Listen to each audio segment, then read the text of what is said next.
তবে কি এবার ধরা পড়ে যাবে শ্যামলী?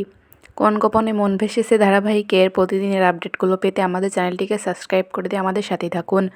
নতুন পর্বে আমরা দেখতে পাবো যে শ্যামলী জ্যাকিদের বাড়িতে রান্নার লোক সেজে চলে আসে।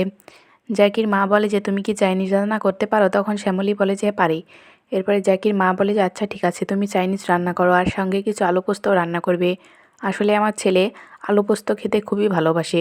জ্যাকির মা বলে যে এরা হচ্ছে আমাদের বাড়ির নতুন কাজের লোক, তোমার কোনো দরকার হলে তুমি ওদেরকে বলো, তোমাকে ওরা কাজে সাহায্য করবে। এদিকে ফোনে অনিকেত শ্যামলীকে বলতে থাকে যে আপনি যা করবেন সাবধানে করবেন। জ্যাকির বাড়ির কাজের লোক বনমালী শ্যামলীকে সন্দেহ করে, বলে যে মেয়েটাকে খুব সন্দেহজনক লাগছে, মনে হচ্ছে মেয়েটা কার সঙ্গে হয়তো ফোনে কথা বলছে, একবার দেখি তো লুকিয়ে লুকিয়ে মেয়েটার উপরে নজর রাখি। এরপরে বনমালী লুকিয়ে লুকিয়ে শ্যামলীর উপরে নজর রাখতে থাকে। শ্যামলী অনিকেতের সঙ্গে কথা বলে সেটা বুঝতে পেরে যায় বনমালী এবং সঙ্গে সঙ্গে জ্যাকির বাবার কাছে গিয়ে বলে যে স্যার, আমার মনে হয় ওই মেয়েটা কারোর সঙ্গে ফোনে কথা বলছে, মেয়েটার কানে একটা কিছু আছে, আপনি এক্ষুনি আমার সঙ্গে চলুন, ওই মেয়েটাকে চেক করবেন। এরপরে জ্যাকির বাবা চলে আসে রান্নাঘরে। জ্যাকির বাবা এবং জ্যাকির মা সাথে বনমালীকে দেখে চমকে যায় শ্যামলী।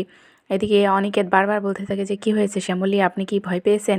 কী হয়েছে, কোনো কি বিপদ হয়েছে? তখন শ্যামলী চুপ করে থাকে, কারণ কথা বললেই তো তারা বুঝে যাবে।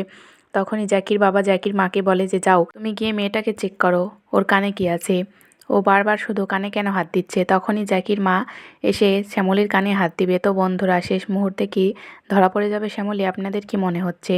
পরবর্তী নতুন আপডেটটি জানতে হলে চ্যানেলটিকে সাবস্ক্রাইব করে দিয়ে সাথেই থাকবেন। ভিডিওটি ভালো লাগলে অবশ্যই একটা লাইক দিবেন। ধন্যবাদ।